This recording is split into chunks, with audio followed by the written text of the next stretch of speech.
Nyonya Helena masih tercengang dengan keberanian Kanaya pada dirinya. Bahkan sudah menghadapi mereka bertiga, tapi wanita itu sama sekali tidak terlihat gentar. Ma, wanita seperti ini yang Mama dukung menjadi istri Damien? Dia bahkan bisa menjawab ucapanku. Itu sangat tidak sopan. Ucap Nyonya Helena. Oma Serena tersenyum simpul. Dia tidak menjawab ucapan kamu, Helena. Dia hanya menjelaskan kebenarannya. Siapa yang mau terus disalahkan? Sedangkan di sini dia adalah korban. Tante, kita pulang saja. Aku tidak nyaman di sini. Ucap Clara yang langsung mendapat pelototan dari Oma Serena. Kalau kamu tidak nyaman, pulang saja sendiri. Lagian ini urusan keluarga kami. Heran saja kamu mau ikut. Oma Serena kemudian menatap Nyonya Helena. Kamu juga sudah mau pulang? Yakin hanya sebentar di sini? Bukankah kamu ingin mengenal lebih jauh tentang Kanaya? Kamu tidak ada niatan untuk menggendong cucumu sendiri? Nyonya Helena menatap baby Ethan. Ia sudah lama menginginkan seorang cucu dari Damien. Tapi bukan cucu di luar pernikahan seperti ini. Apalagi anak itu lahir, bukan dari wanita yang ia inginkan. Aku boleh menggendongnya, Oma? Tanya Natasha. Nyonya Helena sampai menatap putrinya itu. Kamu kenapa, Natasha? Tanya Nyonya Helena. Aku hanya mau memastikan, apakah anak itu benar-benar mirip dengan Kak Damien atau tidak. Tentu saja boleh.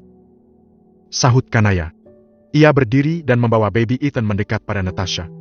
Namun saat melewati Clara, Kanaya tersandung dan hampir terjatuh karena Clara yang dengan sengaja menghalangi jalannya menggunakan kaki. Ya Tuhan! Oma Suin, Nyonya Helena dan Natasha sama-sama terkejut. Untung saja Kanaya bisa menyeimbangkan tubuhnya, sehingga tidak terjadi hal yang buruk. Kanaya menatap tajam Clara. Apa yang kamu lakukan? Kamu sengaja mau mencelakai aku? Kamu tidak lihat aku sedang menggendong bayi? Kamu saja yang jalan mepet denganku. Clara masih saja mengelak. Clara, sebaiknya kamu segera pergi dari sini. Kamu sudah berusaha mencelakai Kanaya dan putranya. Ucap Oma Serena. Ia tampak geram dengan wanita itu. Clara, apa yang kamu lakukan? Kalau tadi terjadi apa-apa dengan bayi itu, Damien pasti akan sangat marah. Kamu pasti akan semakin susah mengambil hatinya. Bisik Nyonya Helena. Namun masih bisa didengar oleh semuanya. Maaf, Tante. Kalau begitu aku pulang saja. Clara berdiri dan berlalu begitu saja. Oma Serena menghela nafas. Berusaha menetralkan jantungnya yang masih berdegup kencang akibat kejadian tadi. Kanaya kemudian memberikan baby Erhan pada Natasha. Meski sedikit ribet, tapi akhirnya baby Ethan bisa tenang dalam gendongan gadis itu. Natasha memperhatikan wajah baby Ethan dengan seksama. Dia memang mirip dengan kakak, sih. Batinnya. Bagaimana? Dia mirip Damien, bukan?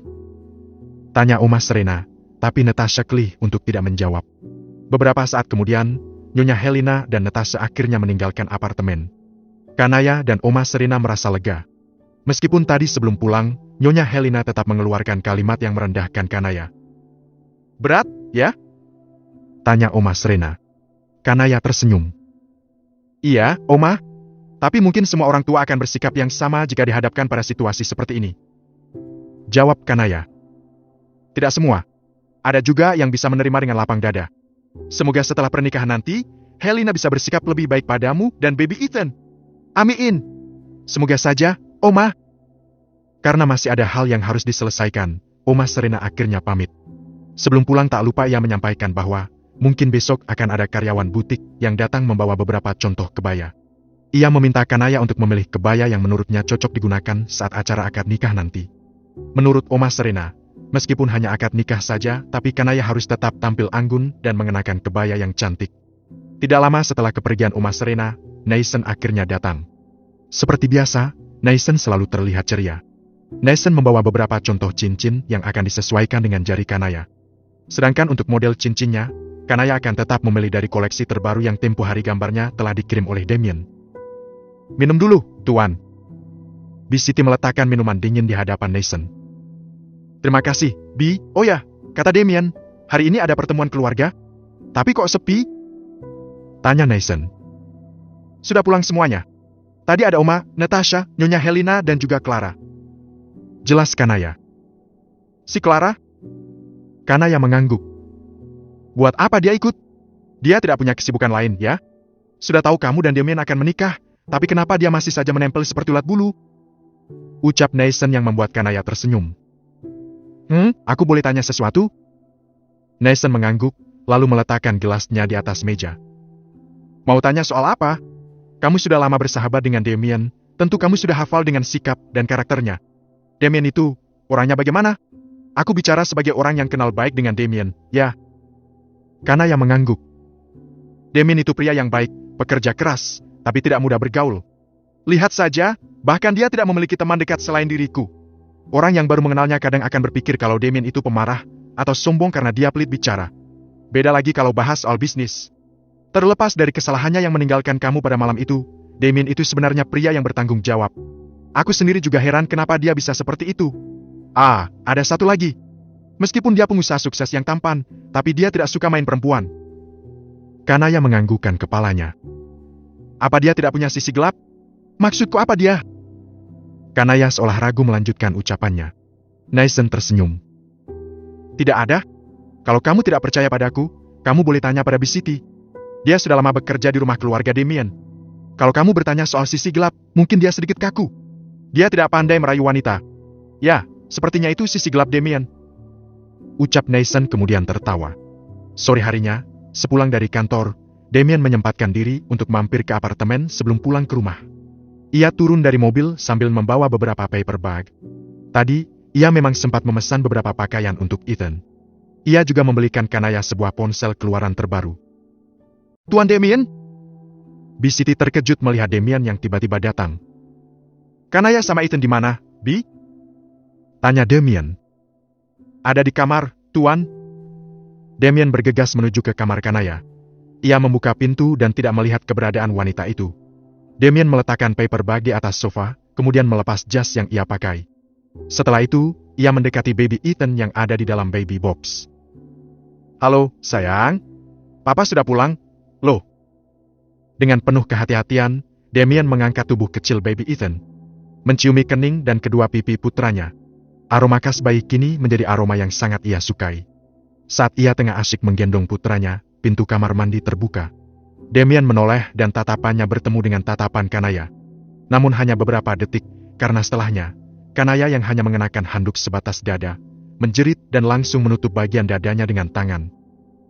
Agi, kamu ngapain di sini? Cepat balik badan kamu, Damien! Bab ke-41. Kenapa malah mematung? Ayo balik badan. Pinta Kanaya. Sedikit kesal karena Damien tidak mengindahkan ucapannya. Iya. Maaf. Damien segera berbalik. Tampak beberapa kali menarik nafas dan menghembuskannya secara perlahan. Namun sayangnya detak jantungnya tak kunjung kembali normal. Sial! Kenapa harus deg-degan parah seperti ini, sih? Padahal kan dia masih pakai handuk. Damien bermonolog di dalam hati. Kanaya mendengus kesal. Ia segera menuju ke lemari untuk mengambil pakaiannya, sambil sesekali menengok ke arah Damien. Demi memastikan pria itu tidak mencuri pandang ke arahnya. Setelah mengambil dress dan pakaian dalamnya, Kanaya segera berlari ke dalam kamar mandi. Damien kembali menoleh saat mendengar suara pintu kamar mandi yang tertutup. Ia menghela nafas lalu menatap baby Ethan. Ternyata suara mama kamu besar juga, ya? Sepertinya itu baru setengahnya saja. Papa tidak bisa membayangkan kalau dia menggertak dengan tenaga full. Selesai berpakaian, Kanaya akhirnya keluar dari kamar mandi. Dengan wajah yang masih ditekuk, Kanaya menghampiri Damien. Lain kali, kalau lihat yang seperti tadi, tolong langsung tutup mata. Bukannya dipelototin. Ucap Kanaya dengan tegas. Namanya juga shock. Wajarlah kalau nge-freeze sepersekian detik. Kanaya mengerutkan keningnya mendengar ucapan Damien.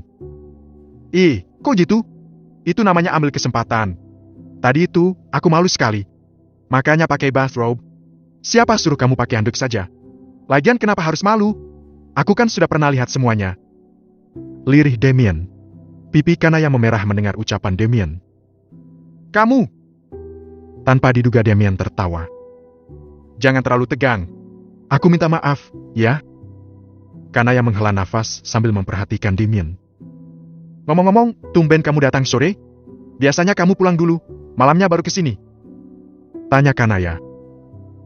Iya. Tolong ambil Ethan dulu.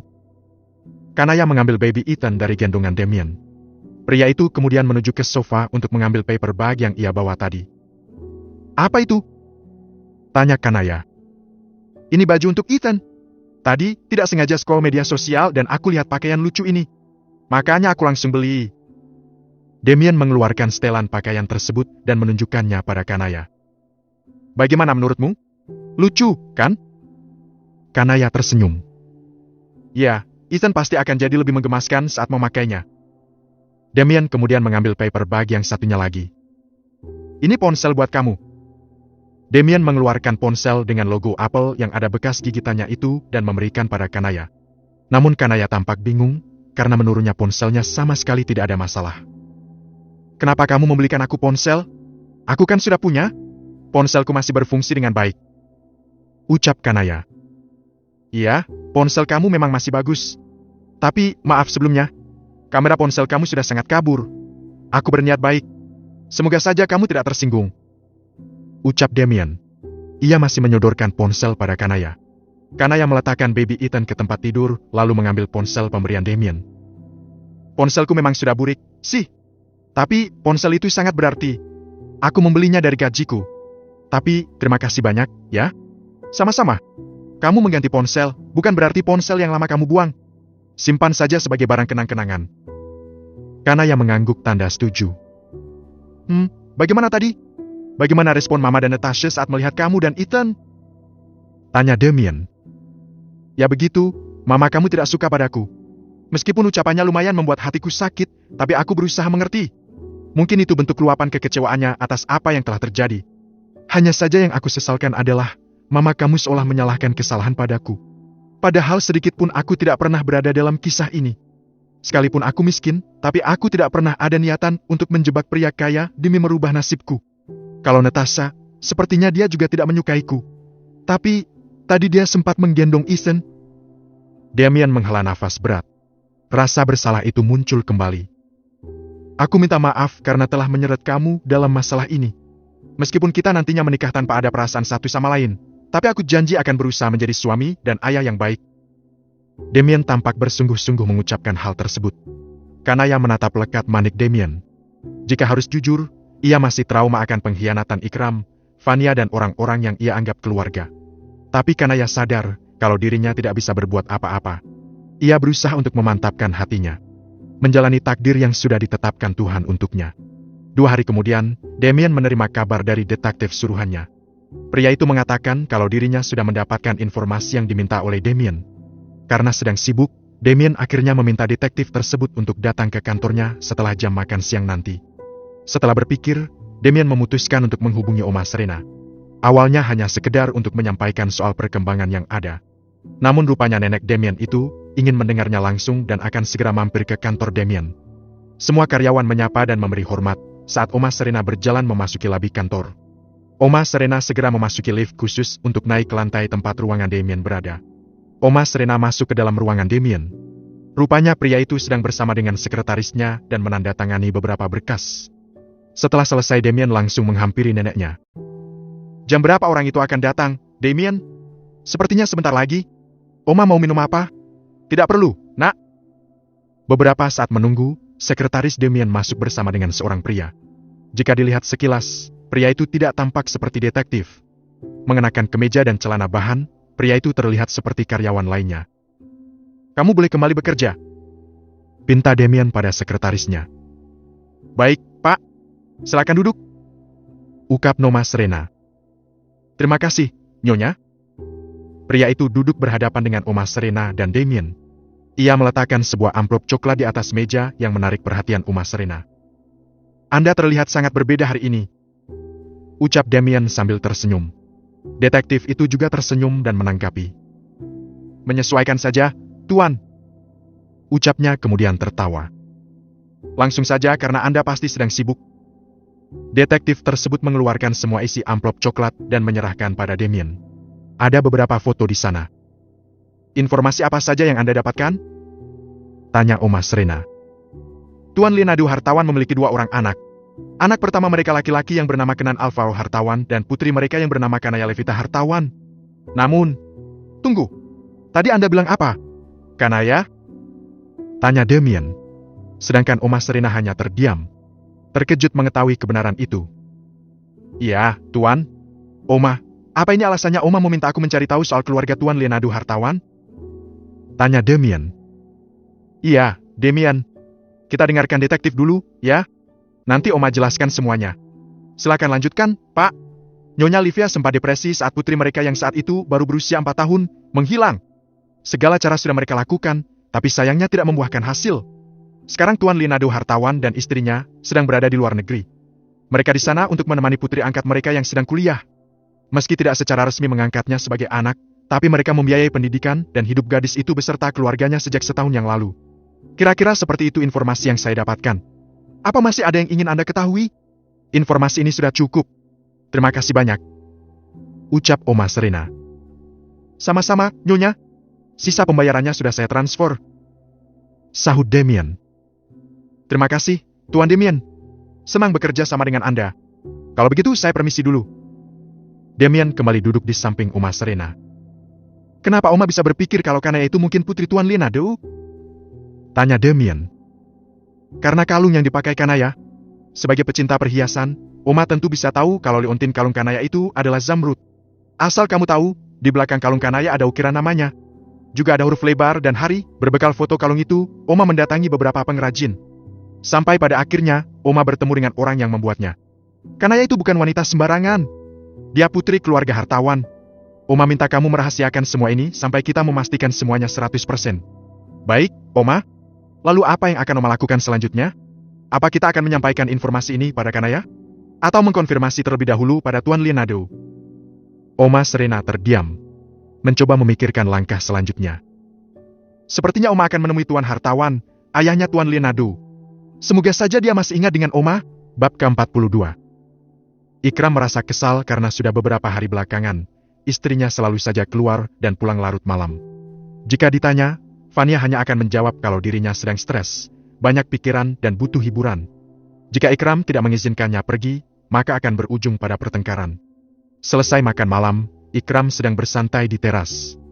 Tak lupa sebatang rokok bertinggir di antara jemarinya. Namun suasana hatinya harus terganggu saat mendengar suara Fania yang sedang melakukan panggilan telepon dengan seseorang. Iya, aku sudah siap-siap. Masih di tempat yang biasa, kan? Kening Ikram berkerut. Ia segera berdiri dan menyusul Fania yang baru saja masuk ke dalam kamar. Fania yang melihat ekspresi suaminya langsung mengakhiri panggilannya.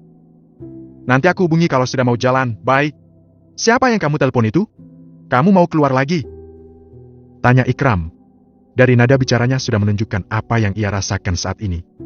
Fania duduk di depan meja rias dan kembali memoleskan lipstik di bibirnya. Iya, Mas. Aku mau pergi dengan teman-temanku. Jawab Fania tanpa beban. Setiap malam, Van? Apa kamu sadar? Apalagi kamu selalu pulang larut malam. Aku mau jemput, tapi kamu selalu menolak. Apa kamu tidak memikirkan keselamatanmu? Bagaimana kalau kamu terkena bahaya saat pulang larut malam? Lagian, kenapa harus tiap malam, sih? Aku saja yang pria, malas nongkrong tiap malam seperti ini. Ucap Ikram. Fania menghela nafas. Ia meletakkan lipstiknya dengan kasar. Menandakan kalau dirinya kesal mendengar keluhan suaminya. Buktinya aku baik-baik saja kan, Mas? Aku selalu pulang larut, tapi tidak ada bahaya, kan? Jangan samakan aku dengan dirimu, Mas. Aku juga begini karena sikapmu. Aku stres kamu selalu memikirkan si Kanaya itu. Pulang kerja, bukannya istirahat dengan tenang, malah terus-terusan bertengkar. Sama, seperti sekarang ini. Jadi, biarkan aku mencari ketenanganku sendiri. Kalau aku sudah tenang, aku juga akan berhenti. Fania menyemprotkan parfum dan mengambil tas. Aku pergi dulu, Mas. Fania berlalu begitu saja. Ah, sial! Ikram melayangkan pukulannya ke udara. Mencoba meluapkan kekesalannya atas sikap Fania yang semakin tidak menghargai dirinya.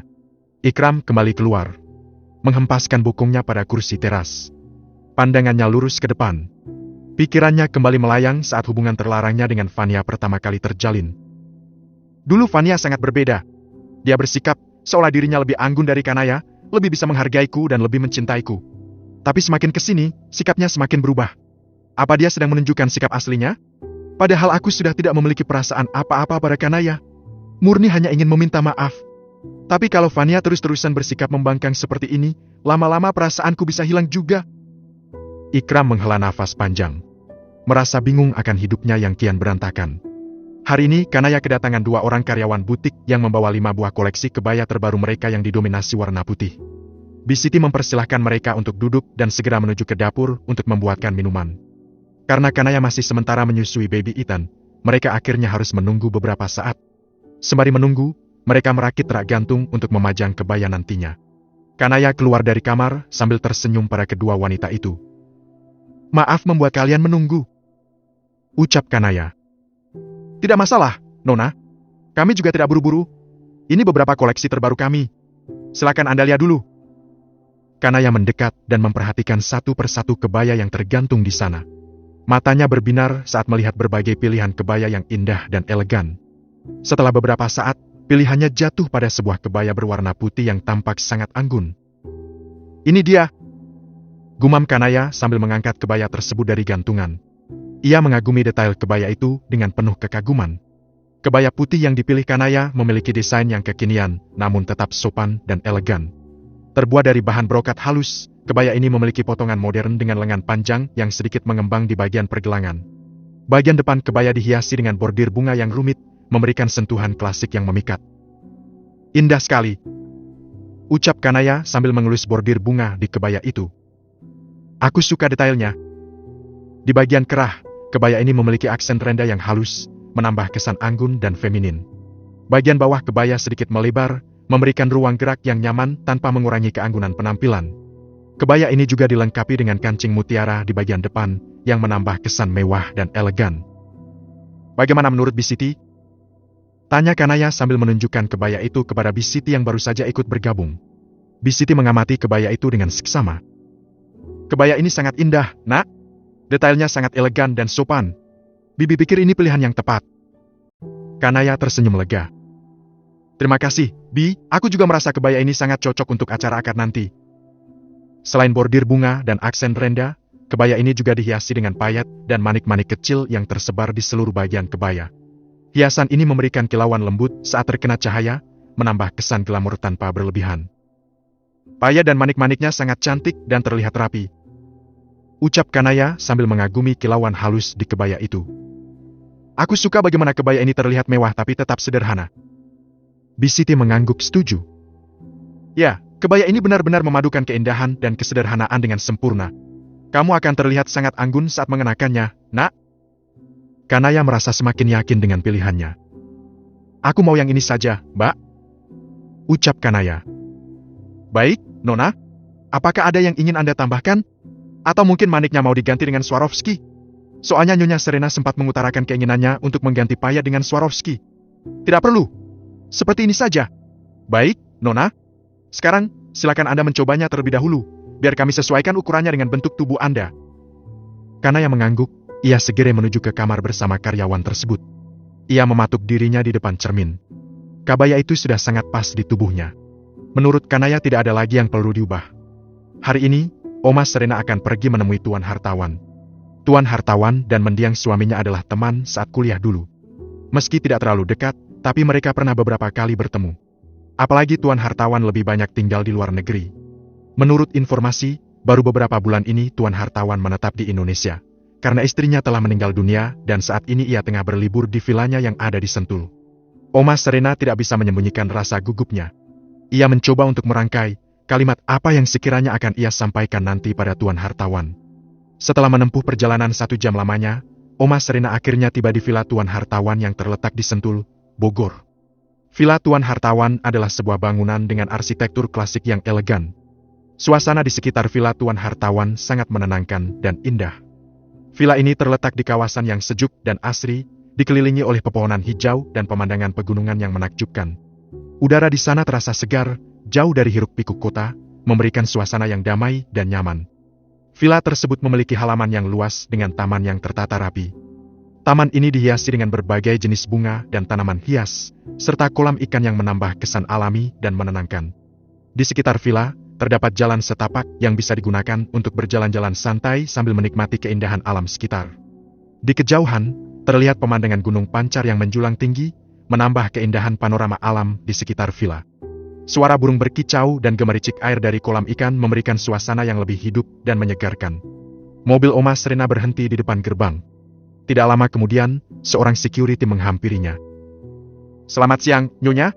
Maaf, Anda dengan siapa dan ingin bertemu dengan siapa? Kami tidak bisa membiarkan Anda masuk tanpa izin," ucap salah satu penjaga dengan sopan namun tegas. Oma Serena tersenyum ramah. "Selamat siang. Saya ingin bertemu dengan Tuan Hartawan. Bilang saja, istrinya Tuan Xavier yang datang." Penjaga tersebut tampak ragu sejenak, tetapi kemudian mengangguk dan menghubungi seseorang melalui radio komunikasi. Setelah beberapa saat, ia kembali dengan senyum di wajahnya. "Maaf atas ketidaknyamanannya, Nyonya. Silakan masuk," ucap penjaga itu sambil membuka gerbang. Oma Serena mengangguk dan mobilnya akhirnya masuk ke dalam kawasan villa. Oma Serena menarik nafas dalam sebelum akhirnya turun dari mobil. Ia berjalan ke arah pintu utama, di mana seorang pelayan telah menunggu dirinya. "Selamat datang, Nyonya. Mari, ikut saya." Oma Serena mengangguk lalu mengikuti kemana pelayan tadi membawanya. Di dalam, suasana terasa lebih tenang dan nyaman. Ruang tamu villa tersebut luas dengan dekorasi yang mewah namun tetap hangat. Perabotan antik dan lukisan-lukisan klasik menghiasi dinding, memberikan kesan elegan dan berkelas. Tuan Hartawan, seorang pria paruh baya dengan penampilan yang rapi dan berwibawa, menyambut Oma Serena dengan hangat. "Selamat datang, Serena. Senang sekali bisa bertemu denganmu lagi. Rasanya sudah lama kita tidak bertemu," ucap Tuan Hartawan dengan ramah. "Terima kasih, Hartawan.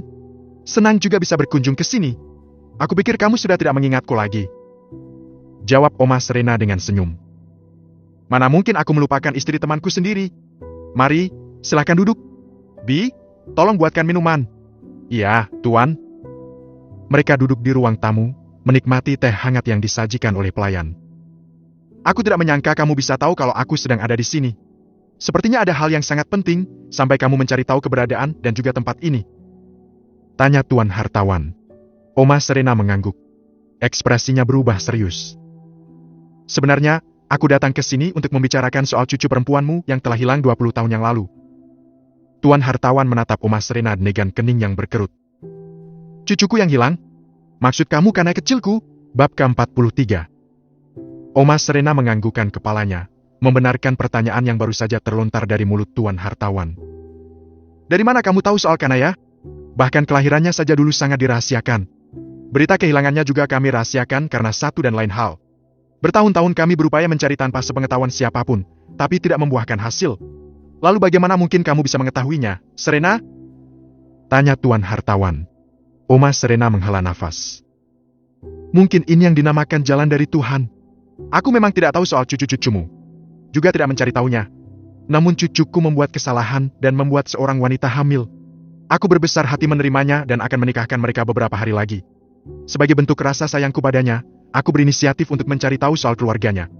Dan..." Oma Serena mengeluarkan ponsel dari dalam tasnya. Ia menunjukkan foto kalung Kanaya pada Tuan Hartawan.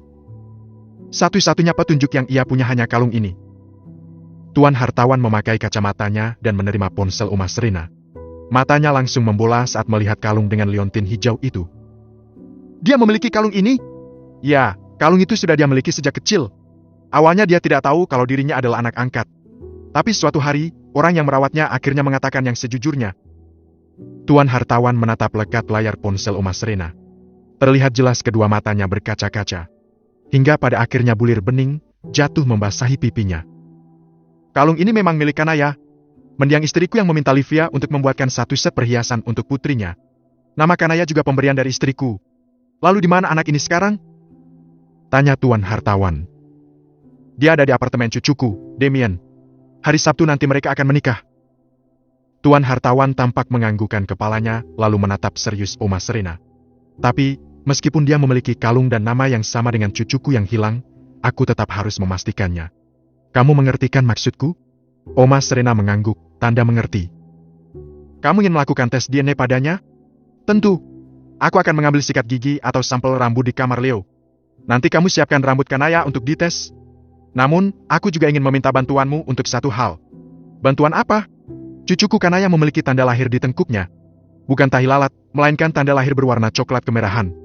Karena dia sudah dewasa, bisa jadi tanda lahir itu akan sedikit berubah warna. Yang jelas tidak akan mungkin bisa hilang. Bisa kamu pastikan soal tanda lahir itu?" "Baiklah. Aku akan memeriksa tanda lahir itu. Akan aku hubungi begitu sudah mendapatkan rambut Kanaya." Baiklah. Apa kamu punya foto gadis itu? Tanya Tuan Hartawan. Tentu saja. Oma Serena mencari foto Kanaya dan menunjukkannya pada Tuan Hartawan. Tuan Hartawan mengusap dadanya saat melihat wajah Kanaya. Di dalam foto itu, Kanaya sedang tersenyum. Senyum yang membuatnya teringat akan menantunya. Senyumnya sangat mirip dengan Livia. Aku sangat berharap Kanaya ini benar-benar cucuku yang telah lama hilang. Jika hasil tes DNA-nya cocok, aku tidak bisa membayangkan betapa bahagianya Leo, Livia dan juga Kenan. Setelah dirasa cukup mengobrol dengan Tuan Hartawan, Oma Serena akhirnya pamit pulang.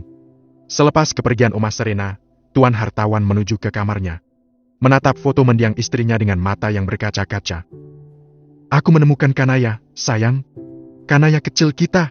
Hubungi Mbok Darcy, Bi, badanku rasanya pegal. Aku butuh dipijat. Pinta Nyonya Helena. Baik, Nyonya. Nyonya Helena memperhatikan raut wajah Oma Serena yang baru kembali dari bepergian. Ia bisa melihat kalau ekspresi ibunya tidak seceria kemarin. Mama dari mana? Ada masalah? Tanya Nyonya Helena. Tidak ada masalah. Mama hanya sedikit lelah saja. Jawab Oma Serena. Kebetulan aku mau dipijat Mbok Darcy. Sekalian saja kalau Mama mau. Ucap Nyonya Helena. Tidak, Mama kan tidak suka dipijat. Mama mau istirahat saja. Pasti Mama kelelahan karena mengurus pernikahan Damien dan wanita itu. Iya, kan? Bikin repot saja. Oma Serena menghentikan langkahnya lalu berbalik menatap Helena. Mama sama sekali tidak merasa lelah mengurus pernikahan Damien dan Kanaya. Lagian mereka juga hanya akan akad nikah di apartemen saja. Acara itu sangat sederhana. Dan satu lagi, Mama harap kamu dan Natasha bisa datang. Tapi Mama minta, tolong jangan bawa Clara. Mama tidak mau dia membuat kericuhan nantinya. Aku tidak janji akan datang. Jawab Nyonya Helena yang membuat Oma Serena langsung menghela nafas panjang. Terserah kamu saja. Mama hanya berusaha melakukan yang terbaik bagi keluarga ini. Lagian kamu akan menyesal kalau terus-terusan tidak suka pada Kanaya. Ucap Oma Serena. Ia bergegas berjalan ke kamarnya. Mau menyesal apa? Yang ada, aku akan menyesal kalau tidak menjadikan Clara sebagai menantu. Apalah si Kanaya itu? Dia hanya gadis biasa yang kebetulan saja sudah melahirkan anak Damien. Ya, meskipun harus aku akui kalau bayi itu terlihat sangat menggemaskan. Kenan terkejut melihat kakeknya yang sudah kembali dari villa. Padahal sebelumnya, Tuan Hartawan bilang akan menginap selama beberapa malam di sana. Opa sudah pulang dari villa? Ada apa? Semua baik-baik saja, kan? Tanya Kenan. Ia baru saja kembali dari rumah sakit dan melihat kakeknya duduk di ruang keluarga. Istri kamu mana? Bukannya menjawab, Tuan Hartawan justru belik bertanya. Widuri masih ada 2 operasi, Opa. Aku pulang duluan. Memangnya ada apa? Kenan masih saja penasaran. Kamu mandi dulu, lalu bersih-bersih. Nanti temui Opa di ruang kerja. Pinta Tuan Hartawan. Baiklah, Opa. Meski masih merasa penasaran, tapi Kenan hanya bisa menuruti permintaan kakeknya. Ia bergegas ke kamar untuk mandi agar bisa segera menemui kakeknya. Tuan Hartawan menuju ke ruang kerjanya. Ia memperhatikan beberapa foto yang terpajang di sana. Termasuk foto keluarga mereka saat semua anggota keluarga masih lengkap. Ia menghela nafas dan menyentuh foto Kanaya. Semoga ini benar-benar menjadi akhir dari penantian panjang kita semua. Sembari menunggu Kenan, Tuan Hartawan memilih untuk membaca buku. Tidak lama setelah itu, pintu terbuka dan Kenan berjalan masuk menghampirinya. Duduk, nak. Pinta Tuan Hartawan. Kenan duduk di samping kakeknya. Sebenarnya ada, Opa. Sepertinya ada hal yang serius. Tanya Kenan. Tuan Hartawan memberikan ponselnya pada Kenan. Layar ponsel menunjukkan foto Kanaya. Coba kamu perhatikan wanita itu. Apa kamu menyadari sesuatu? Menurutmu dia mirip siapa? Kenan menyipitkan kedua matanya. Kalau sekilas dilihat, dia mirip Mama. Ucap Kenan sambil tertawa.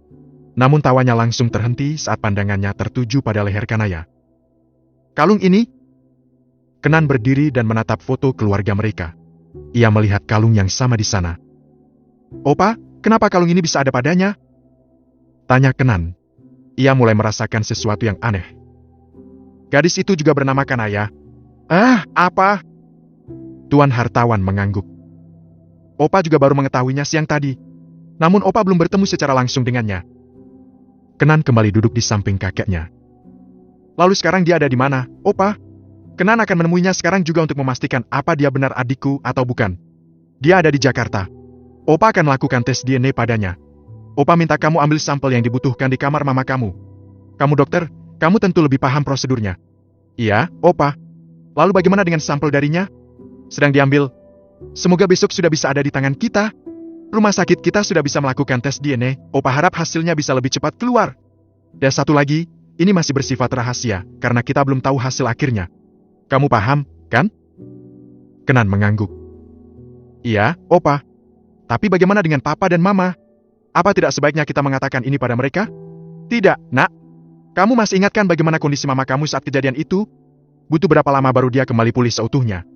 Untuk sementara, biarlah hal ini menjadi rahasia kita. Jangan ada yang tahu, termasuk istrimu. Setelah hasil tes DNA keluar dan ternyata sesuai dengan yang kita harapkan, baru kita umumkan pada semuanya.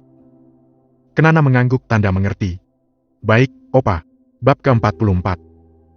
Natasha terbangun dan duduk termenung. Ia menggaruk kepalanya karena merasa bingung dengan dirinya sendiri. Semalam ia memimpikan Ethan. Memang, sejak hari itu, wajah baby Ethan terus saja terbayang-bayang. Namun ia tidak menyangka akan sampai terbawa mimpi.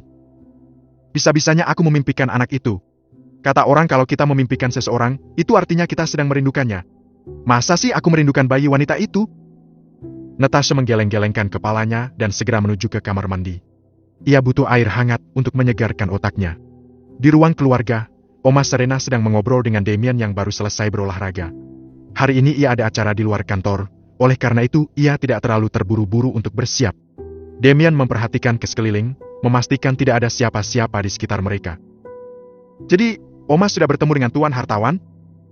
Tanya Damien dengan suara yang sengaja dibuat sepelan mungkin. Sudah. Kemungkinan besar Kanaya memang cucunya. Hartawan meminta Oma untuk mengambil sampel rambut Kanaya. Sekalian mengecek tanda lahir di tengkuknya. Oma rasanya deg-degan. Tapi Tuan Hartawan tidak mempermasalahkan soal rencana pernikahan ini kan, Oma? Oma Suin mengangguk. Tidak.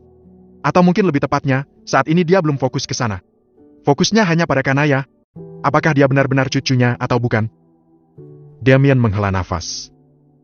Apapun reaksi mereka nantinya soal kesalahan yang telah aku buat, aku pasti akan menerimanya. Sekarang kita fokus saja pada akad nikah kalian. Bagaimana dengan cincinnya? Hari ini akan diambil, Oma. Bagus. Selesai sarapan, Oma Serena masuk ke dalam kamar dan bersiap-siap. Saat ia tengah merapikan rambutnya, terdengar suara ketukan di pintu. Ini Natasha, Oma. Masuk saja, Nak. Pintu terbuka, Natasha masuk dan menghampiri neneknya. Masih pagi sudah langsung siap-siap. Mau kemana, Oma? Tanya Natasha. Mau keluar, ada urusan sebentar. Kenapa, Nak? Teman Natasha ada yang baru buka toko pakaian anak-anak. Dia minta dibantu promosi. Tapi Natasha kan tidak punya baby. Natasha menggaruk tengkuknya. Bukan karena gatal, melainkan karena bingung bagaimana mengungkapkan apa yang ada di dalam pikirannya. Namun bukan Oma Serena namanya kalau ia tidak peka. Oma Serena tersenyum, menatap pantulan ajah cucunya di cermin. Jadi kamu mau bantu temanmu itu? Kamu mau ambil video dengan putranya Kanaya? Seperti itu, kan? Natasha tersenyum tipis. Bersyukur, neneknya bisa mengerti apa yang ia pikirkan tanpa harus menjelaskan dengan detail. Nanti Oma bicara dengan Kanaya dan kakak kamu dulu, ya? Iya, Oma. Baby Ethan itu memang sangat lucu. Oma yakin, jika nanti dia masuk di video kamu, pasti akan ada banyak respon positif. Semoga, Oma. Dengan begitu kan, toko temanku bisa jadi ramai. Oma Serena mengangguk seraya tersenyum penuh makna. Oma Serena akhirnya tiba di apartemen. Ia bertemu dengan Bisiti yang kebetulan baru pulang dari minimarket. Untuk acara akad nanti, Bisiti bisa kan menyiapkan makanannya? Palingan kita hanya sekitar 10 orang saja, bikin menu yang simpel-simpel saja. Ucap Oma Serena. Mereka mengobrol saat berada di dalam lift. Insya Allah bisa, Nyonya. Sekalian sama pencuci mulutnya. Pencuci mulutnya, beli saja. Cukup makanan berat yang Bisiti siapkan. Baik, Nyonya. Oma Serena duduk di sofa sambil menatap baby Ethan yang berbaring di dalam sugar baby. Ia sedang memikirkan cara agar bisa mengecek tanda lahir Kanaya. Oma kenapa? Sepertinya sedang memikirkan sesuatu. Tanya Kanaya. Oma Serena tersenyum simpul. Oma sedang memikirkan hari pernikahan kamu dengan Damien. Kira-kira nanti, model rambut seperti apa yang cocok dengan kebaya yang kamu pakai itu? Sepertinya akan disanggul saja, Oma. Iya, tapi Sanggul juga banyak model. Sini, Oma mau coba lihat, kira-kira model seperti apa yang bagus. Oma Serena menepuk Space di sampingnya. Kanaya bergeser dan duduk di samping Oma Serena. Mereka kemudian mengubah posisi, sehingga Oma Serena kini berada di belakang Kanaya. Oma Serena mengeluarkan tisu dari dalam tasnya. Setelah itu, Oma Serena memegang rambut Kanaya, mencoba menyisir menggunakan tangannya. Kondisi Kanaya yang baru saja melahirkan, membuat rambutnya lumayan rontok. Oma Serena merasa lega karena sampel sudah berada di tangannya. Segera ia membungkus dengan tisu dan kembali memasukkan ke dalam tas. Oma lihat, ada model Sanggul yang simpel, tapi tetap terlihat anggun. Oma Serena mengangkat rambut Kanaya. Matanya membola saat melihat tanda lahir seperti yang dikatakan oleh Tuan Hartawan. Ya Tuhan, dia memang cucunya hartawan. Oma Serena membatin. Ia kemudian membentuk rambut Kanaya sesuai dengan kemampuan menyanggul yang ia miliki.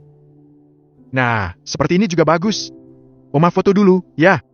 Oma mau perlihatkan pada hairstylistnya nanti. Ucap Oma Serena. Tentu saja itu hanya alasan semata, karena Oma Serena mau menunjukkan foto tersebut pada Tuan Hartawan. Sudah, Oma? Aku boleh lihat hasilnya? Tanya Serena. Tentu saja, nak. Oma Serena menunjukkan foto tadi pada Kanaya. Tidak rapi, tapi lumayanlah. Nanti kalau dikerjakan oleh hairstylist, pasti akan lebih bagus. Iya, Oma. Kanaya suka, kok. Ucap Kanaya sembari tersenyum. Setelah makan siang bersama dengan Kanaya, Oma Serena akhirnya meninggalkan apartemen. Tujuan selanjutnya tentu saja untuk bertemu dengan Tuan Hartawan. Mereka sudah janjian di sebuah kafe yang tidak jauh dari rumah sakit milik keluarga Hartawan. Oma Serena masuk ke dalam kafe dan mencari keberadaan Tuan Hartawan. Dari kejauhan ia melihat Tuan Hartawan yang tengah mengobrol dengan seorang pria. Maaf aku terlambat. Ucap Oma Serena. Tidak apa-apa. Kami juga belum lama. Pesan makan dulu, Serena. Ucap Tuan Hartawan. Terima kasih, tapi tadi aku sudah makan. Oma Serena kemudian menatap pria di samping Tuan Hartawan. Kenalkan, di Kenan. Cucuku yang pertama. Kenan tersenyum hormat, kemudian mengulurkan tangannya dan langsung dibalas oleh Oma Serena. Mereka menyebutkan nama satu sama lain. Kenan, Nyonya Serena ini yang memberitahukan Opa mengenai adik kamu. Bagaimana keadaannya sekarang, Nyonya? Alhamdulillah sangat baik. Oh ya, aku sudah mengambil sampel rambutnya. Oma Serena membuka tas, mengeluarkan gulungan tisu dan menyerahkannya pada Tuan Hartawan. Aku juga sudah memeriksa tanda lahirnya. Oma Serena menunjukkan foto tanda lahir Kanaya pada Tuan Hartawan. Ya Tuhan, ini benar-benar Kanaya. Tanda lahirnya sama persis. Ucap Tuan Hartawan dengan suara bergetar. Kenan mengambil ponsel Oma Serena dan ikut memperhatikan tanda lahir itu. Berarti kita tinggal menunggu hasil tes DNA. Kalau semua sudah jelas, kita bisa langsung memberitahukan Papa dan Mama soal ini. Ucap Kenan. Berapa lama hasil tes DNA akan keluar? Jujur aku sangat ingin melihat Kanaya dinikahkan oleh wali yang sah dari keluarganya. Tapi pernikahannya lusa. Apa masih mungkin? Tanya Oma Serena. Minimal 3-5 hari, baru hasil tes DNA bisa kita dapatkan. Oma Serena dan Tuan Hartawan menghela nafas. Sepertinya tidak memungkinkan, Serena. Sekalipun kita sudah memiliki bukti kalung dan tanda lahir, tapi aku tidak bisa mengambil resiko dengan menjadi wali pernikahan Kanaya. Ini adalah pernikahan, janji suci di hadapan Tuhan. Ucap Tuan Hartawan. Oma Serena mengangguk, tanda mengerti. Tapi, meski belum bisa menjadi wali nikah, kami tetap boleh datang, kan? Setidaknya kami menjadi saksi di pernikahannya. Sahut Kenan. Oma Serena tersenyum. Tentu saja boleh. Karena urusannya sudah selesai, Oma Serena akhirnya pamit. Sedangkan Kenan dan Tuan Hartawan menikmati makan siang mereka. Setelah selesai makan, Kenan buru-buru kembali ke rumah sakit untuk menyerahkan sampel yang akan digunakan untuk tes DNA. Bab ke-45. Besok adalah hari pernikahan Kanaya dengan Damien. Oleh karena itu, hari ini Sabrina sudah datang dari Bandung. Kanaya sangat senang dengan kedatangan sahabatnya itu. Kehadiran Sabrina memberikan semangat tersendiri bagi Kanaya. Sabrina! Aku senang sekali kamu bisa datang. Ucap Kanaya sambil memeluk sahabatnya itu dengan erat. Sabrina tersenyum hangat. Aku juga senang bisa datang, Kanaya. Maaf, ibuku tidak bisa ikut. Dia ada kesibukan lain yang tidak bisa ditinggal. Tapi ibu titip salam dan ucapan selamat untuk pernikahanmu besok. Kanaya mengangguk mengerti. Tidak apa-apa, yang penting kamu di sini. Bisiti kemudian mengantar Sabrina ke kamar tamu. Silakan, Nak Sabrina. Ini kamar tamunya. Tuan Damien sudah meminta orang untuk memasang AC di sini atas permintaan Nak Kanaya. Ucap Bisiti sambil tersenyum. Terima kasih, Bisiti. Jawab Sabrina sambil meletakkan tasnya di atas tempat tidur. Setelah beristirahat sebentar, Sabrina keluar kamar dan menghampiri Bisiti yang terlihat sedang sibuk. Ia menarik kursi dan duduk di samping wanita itu. Mau buat bumbu untuk makanan besok ya, Bi? Tanya Sabrina. Iya, Nak. Tapi hanya untuk porsi kecil. Kata Nyonya Serena, mungkin sekitar 10 orang saja. Kalau begitu, sini aku bantu. Pekerjaan seperti ini makanan hari-hariku di tempat catering, Bi. Tidak perlu, Nak. Ini tidak seberapa, kok. Temui Nak Kanaya saja. Kamu pasti mau main dengan Baby Ethan, kan? Iya, Bi. Kalau begitu aku ke Kanaya dulu. Bisiti mengangguk seraya tersenyum. Malam harinya, setelah menikmati makan malam, Sabrina dan Kanaya menghabiskan waktu untuk mengobrol di depan TV. Mereka duduk di sofa, menikmati camilan dan minuman hangat. Sedangkan Baby Ethan sedang tidur di kamar. Nei, bagaimana perasaanmu tentang pernikahan besok? Tanya Sabrina sambil menatap sahabatnya dengan penuh perhatian. Kanaya menghela nafas panjang. Jujur saja, aku merasa sedikit gugup. Apalagi, aku dan Damien menikah bukan karena cinta. Sabrina mengangguk mengerti. Aku bisa memahami perasaanmu, Kanaya. Tapi ingat, pernikahan adalah awal dari perjalanan baru. Mungkin cinta akan tumbuh seiring berjalannya waktu. Apalagi ada Ethan di antara kalian yang akan membuat hubungan kalian semakin erat. Kanaya tersenyum tipis. Aku harap begitu. Sabrina meraih tangan Kanaya dan menggenggamnya erat. Kamu pasti bisa, Kanaya. Aku yakin semuanya akan baik-baik saja. Kamu hanya perlu percaya pada dirimu sendiri dan pada Damien. Kanaya merasa sedikit lebih tenang mendengar kata-kata Sabrina. Terima kasih, Sabrina. Dukunganmu sangat berarti bagiku. Mereka melanjutkan obrolan mereka, berbicara tentang berbagai hal termasuk kenangan masa lalu saat mereka masih bekerja bersama. Malam itu, mereka tertawa dan berbagi cerita, menghilangkan sedikit demi sedikit rasa gugup yang dirasakan Kanaya. Sejak tadi, Damien terus saja mengubah posisi tidurnya. Sudah hampir 1 jam ia mencoba untuk memejamkan mata, tetapi tak kunjung terlelap. Pikiran tentang pernikahannya dengan Kanaya besok terus mengganggu ketenangannya. Akhirnya, ia bangun dan bersandar pada headboard tempat tidur, mencoba untuk menenangkan diri. Jam sudah menunjukkan pukul 1 dini hari, tetapi Damien masih saja merasa gelisah. Ia menghela nafas panjang, merasa frustasi dengan kegelisahannya sendiri. Pikiran tentang pernikahan yang akan dilangsungkan besok terus berputar di kepalanya. Kenapa aku tidak bisa tidur? Gumam Damien pada dirinya sendiri. Damien bangkit dari tempat tidur dan berjalan menuju jendela. Ia membuka tirai dan melihat keluar. Malam itu, langit terlihat cerah dengan bintang-bintang yang berkelap-kelip. Damien berharap pemandangan itu bisa menenangkan pikirannya, tetapi kegelisahan masih saja menghantuinya. Ia kembali ke tempat tidur dan mencoba untuk memejamkan mata lagi, tetapi bayangan tentang pernikahan terus muncul di benaknya. Damien merasa cemas, bukan karena ia tidak ingin menikah dengan Kanaya, tetapi karena ia khawatir tidak bisa menjadi suami yang baik untuk wanita itu. Apakah aku bisa melakukan yang terbaik? Pikir Damien. Apakah Kanaya akan bahagia bersamaku? Damien menghela nafas panjang lagi. Ia tahu bahwa pernikahan ini bukan hanya tentang dirinya, tetapi juga tentang Kanaya, Baby Ethan dan masa depan mereka bersama. Ia ingin memastikan bahwa ia bisa menjadi suami yang baik dan bertanggung jawab. Damien akhirnya keluar dari kamar. Turun ke dapur untuk mengambil air hangat. Ia tidak mungkin meminta pelayan, karena semua pasti sudah tidur lelap. Damien, kamu belum tidur? Tanya Oma Serena yang ternyata juga ada di dapur. Damien menggelengkan kepala. Belum, Oma. Aku gelisah, tidak bisa tidur. Oma sendiri kenapa belum tidur? Ini sudah sangat larut, loh. Tadi Oma terbangun. Tenggorokan rasanya kering dan ternyata air di kamar Oma habis. Apa yang membuatmu gelisah, Nak? Damien duduk di samping Oma Serena. Aku terus memikirkan pernikahan besok, Oma. Oma Serena tersenyum lembut. Damien, perasaan gelisah itu wajar. Apalagi ini pengalaman pertama bagimu. Tapi Oma percaya, kamu pasti bisa jadi suami dan ayah yang baik. Damien mengangguk pelan. Merasa sedikit lebih tenang mendengar kata-kata neneknya. Terima kasih, Oma. Aku akan berusaha untuk menjadi yang terbaik. Oma Serena tersenyum. Sekarang, cobalah untuk tidur. Oma juga mau kembali ke kamar. Damien mengangguk. Baik, Oma. Setelah meminum air hangat, Damien kembali ke kamar. Ia berbaring di tempat tidur dan mencoba untuk memejamkan matanya. Ia berharap besok semua akan berjalan dengan lancar. Perlahan-lahan, Damien mulai merasa lebih tenang dan akhirnya tertidur. Pagi-pagi sekali, Oma Serena mendapat telepon dari Tuan Hartawan. Ia mengatakan untuk mengundur waktu akad nikah karena Kenan mengupayakan hasil tes DNA keluar hari ini. Tuan Hartawan masih berharap Kanaya bisa dinikahkan oleh keluarga kandungnya. Dalam hal ini, dirinya yang akan menjadi pengganti Tuan Leonardo. Setelah mendapat panggilan telepon dari Tuan Hartawan, Oma Serena langsung menghubungi orang suruhannya yang mengurus administrasi pernikahan Kanaya. Untungnya hari ini penghulu hanya memiliki 2 jadwal dan Kanaya ada di urutan kedua, sehingga waktu akad bisa disesuaikan. Damien menatap pantulan dirinya di depan cermin. Damien tampak gagah mengenakan setelan jas berwarna putih.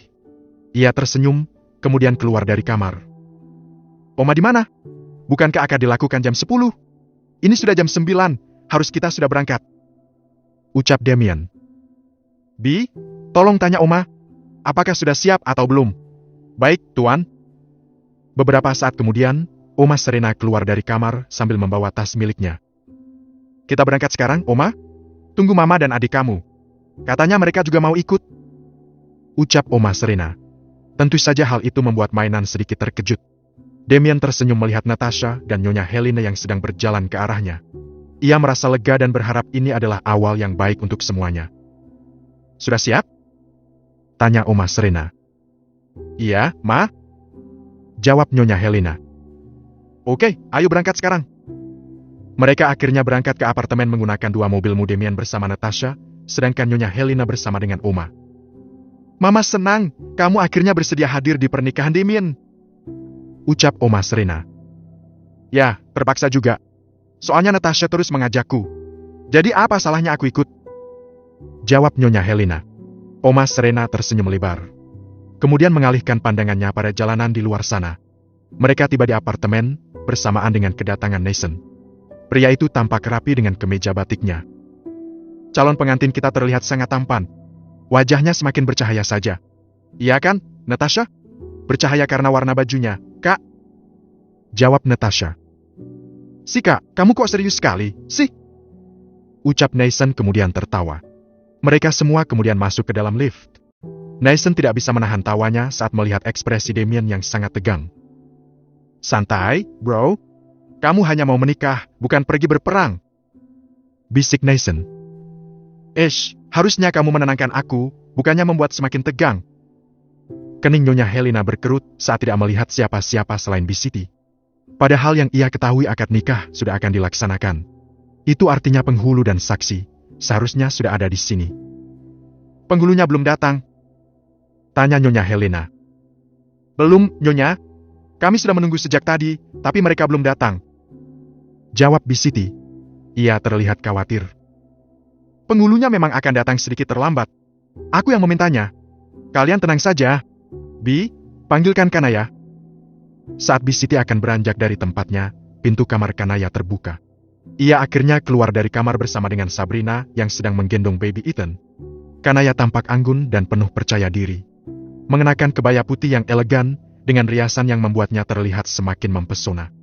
Wajahnya dirias dengan sentuhan makeup natural yang menonjolkan kecantikannya. Rambut Kanaya ditata dengan sanggul modern yang dihiasi dengan bunga melati dan payet kecil yang berkilauan. Hiasan tersebut memberikan sentuhan tradisional yang anggun, namun tetap terlihat kekinian. Sabrina yang berdiri di sampingnya juga tampak cantik dengan gaun berwarna pastel yang sederhana namun elegan. Mereka berdua berjalan menuju ruang tamu, di mana yang lainnya sedang menunggu. Nathan yang melihat kedatangan mereka, segera bertanya pada Damien. Siapa gadis di samping Kanaya itu? Damien tersenyum dan menjawab. Itu Sabrina, sahabat Kanaya dari Bandung. Kenapa? Mau kenalan? Nathan mengangguk mengerti. Boleh juga. Jawabnya sambil tersenyum. Kanaya dan Sabrina mendekat, dan Oma Serena langsung menyambutnya. Kamu terlihat sangat cantik, nak. Puji Oma Serena. Terima kasih, Oma. Lalu sampai kapan kita akan menunggu seperti ini, Ma? Memangnya ada masalah apa sampai waktu pernikahannya diundur? Tanya Nyonya Helena. Ada tamu penting yang kita tunggu. Mereka sedang dalam perjalanan. Tidak lama lagi mereka akan tiba. Bab ke-46. Mereka semua duduk bersama dalam kebingungan. hanya Oma Serena yang tampak santai. Sesekali ia mengecek ponselnya untuk memastikan keberadaan tuan hartawan dan penghulu. Nathan yang duduk di dekat Damien tersenyum. Ia bisa melihat beberapa kali sahabatnya itu mencuri pandang pada wanita yang sebentar lagi akan dinikahinya itu. Lirik saja terus. Nanti kalau sudah sah, mau dipelototin juga tidak masalah. Bisik Nathan yang langsung mendapat pelototan tajam dari Damien. Berapa lama lagi, Oma? Tanya Natasha. Tunggu, ya. Mereka sudah hampir sampai. Kalau penghulunya sudah ada di parkiran. Tapi dia akan naik ke sini dengan orang yang kita tunggu itu. Jawab Oma Serena. Nyonya Helena menghela nafas panjang. Sepenting apa sih orang-orang itu, sampai kita harus menunggu seperti ini? Bahkan waktu akad juga diundur karena mereka. Sangat penting, Helena. Kamu tunggu saja. Ini akan jadi kejutan untuk kalian semua. Ucap Oma Serena sambil tersenyum. Damien menatap neneknya. Jika benar yang ditunggu Oma adalah tuan hartawan, apakah itu artinya Kanaya benar-benar cucunya? Damien bermonolog di dalam hati. Ponsel Oma Serena bergetar. Ada pesan dari tuan hartawan jika mereka sudah berada di labi. Nathan, mau bantu Oma? Tentu, Oma. Tolong turun ke bawah dan jemput mereka. Mereka sedang berjalan ke labi. Oma sudah bilang kalau yang menjemput mereka adalah pemuda tampan berkemeja batik. Ucap Oma Serena sambil tersenyum. Nathan tertawa. Oma tahu saja caranya membuatku bahagia. Nathan akhirnya turun ke bawah sambil membawa kartu akses. Keluar dari lift, ia langsung menuju ke labi dan mencari pria yang terlihat seperti penghulu. Nathan? Suara pria yang memanggil namanya membuat Nathan menoleh. Dokter Kenan, Anda sedang apa di sini, Dok? Tanya Nathan. Ia dan Dokter Kenan memang saling mengenal. Dokter Kenan adalah direktur rumah sakit, sekaligus dokter yang beberapa kali sempat menangani ibunya saat dirawat karena penyakit jantung. Kenan tidak menjawab. Ia fokus memperhatikan batik yang dikenakan oleh Nathan. Kamu yang disuruh Nyonya Serena untuk menjemput kami? Tanya Kenan. Jadi, dokter yang ditunggu sejak tadi? Kenan mengangguk. Nathan melihat dua orang pria di belakang Kenan. Mereka petugas dari Kawa? Iya. Nathan merasa bingung. Otaknya sudah memproduksi berbagai pertanyaan. Namun Nathan sadar jika mereka harus segera ke atas untuk melaksanakan akad nikah. Mari ikut saya. Ajak Nathan. Mereka semua akhirnya masuk ke dalam lift. Tuan hartawan dan Kenan tampak gugup. Bagaimana tidak, hari ini adalah pertama kalinya mereka akan bertemu kembali dengan Kanaya yang sudah hilang sejak lebih 20 tahun yang lalu. Pintu lift terbuka. Jantung Tuan hartawan dan Kenan semakin berdetak tidak karuan. Apalagi saat pintu apartemen sudah terbuka. Semua orang menoleh saat mendengar suara langkah kaki. Oma Serena tersenyum bahagia melihat Tuan hartawan dan juga Kenan. Silakan duduk. Pandangan Tuan hartawan dan Kenan langsung tertuju pada Kanaya. Tidak bisa dijelaskan lagi bagaimana perasaan keduanya saat ini. Rasa haru yang teramat besar sedang menyelimuti mereka. Demi bisa mendapatkan hasil tes DNA hari ini, Kenan bahkan turun langsung untuk memantau prosesnya dan memberikan uang tambahan bagi petugas lab agar mau bekerja lembur. Kanaya yang ditatap seintens itu merasa gugup. Ia berusaha untuk tersenyum meski bingung dengan situasi saat ini. Kenapa mereka menatap kamu seperti itu, Nei? Kamu kenal dengan mereka? Tanya Sabrina dengan berbisik. Aku tidak tahu dan juga tidak mengenal mereka, Sab. Oma Serena menatap semua ornak yang tampak bingung. Ia menarik nafas sebelum mulai menjelaskan. Maaf, Pak. Saya izin bicara sebentar. Ucapnya pada petugas Kawa. Silakan, Nyonya. Jawab pria itu. Jadi, mereka adalah tamu yang kita tunggu-tunggu kedatangannya sejak tadi. Dia adalah Tuan hartawan dan ini cucunya Kenan. Mereka adalah... Oma Serena menjeda ucapannya lalu menatap Kanaya yang tampak serius. Mereka adalah kakek dan kakak kandung Kanaya. Semua orang terkejut. Nyonya Helena bahkan sampai menggenggam erat tangan Natasha saat mendengar ucapan ibunya. Nathan menatap Kanaya dan Kenan secara bergantian. Sabrina juga tidak kalah terkejutnya. Kanaya terpaku di tempatnya. Saat ini detak jantungnya sudah tidak terkendali. Ia menatap lekat Kenan dan Tuan hartawan yang kini juga sedang menatap dirinya dengan mata yang berkaca-kaca. Apa maksud Oma? Tanya Kanaya. Oma Serena tersenyum. Iya, Nak. Mereka adalah keluarga kandung kamu. Berbekal kalung itu, Oma akhirnya menemukan petunjuk siapa keluargamu. Hanya dari kalung? Semua orang juga bisa bikin kalung yang sama. Sahut Nyonya Helena. Kanaya memiliki tanda lahir di tengkuknya dan kami sudah mengkonfirmasi hal itu. Namun yang menguatkan adalah hasil tes DNA.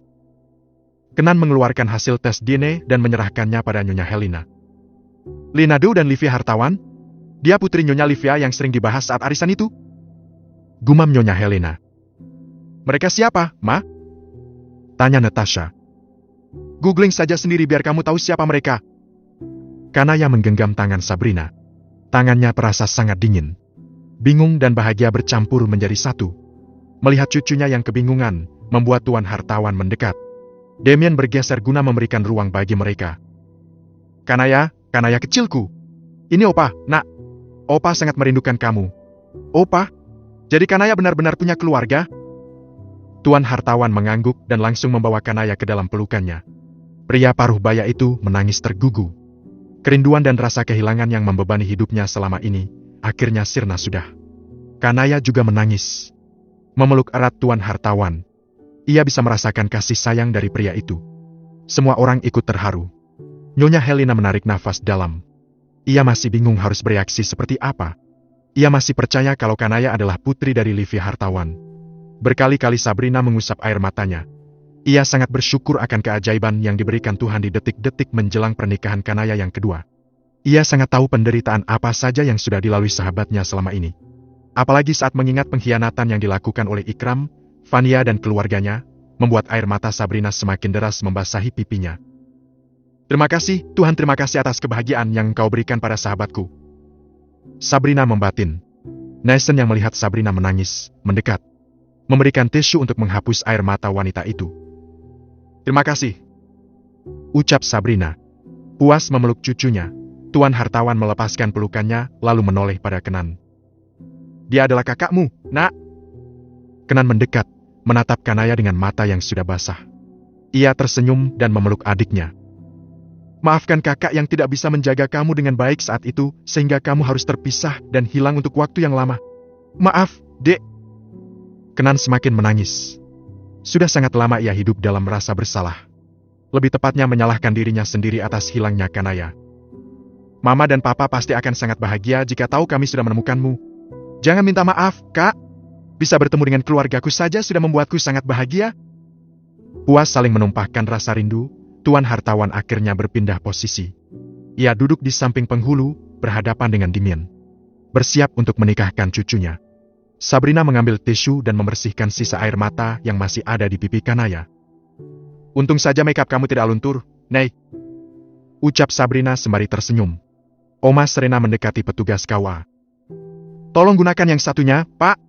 Karena pengantin wanita akan dinikahkan oleh walinya yang sah. Ucap Oma Serena. Setelah mendapat info dari detektif, Oma Serena memang langsung berinisiatif untuk mendaftarkan nama Tuan Hartawan sebagai wali.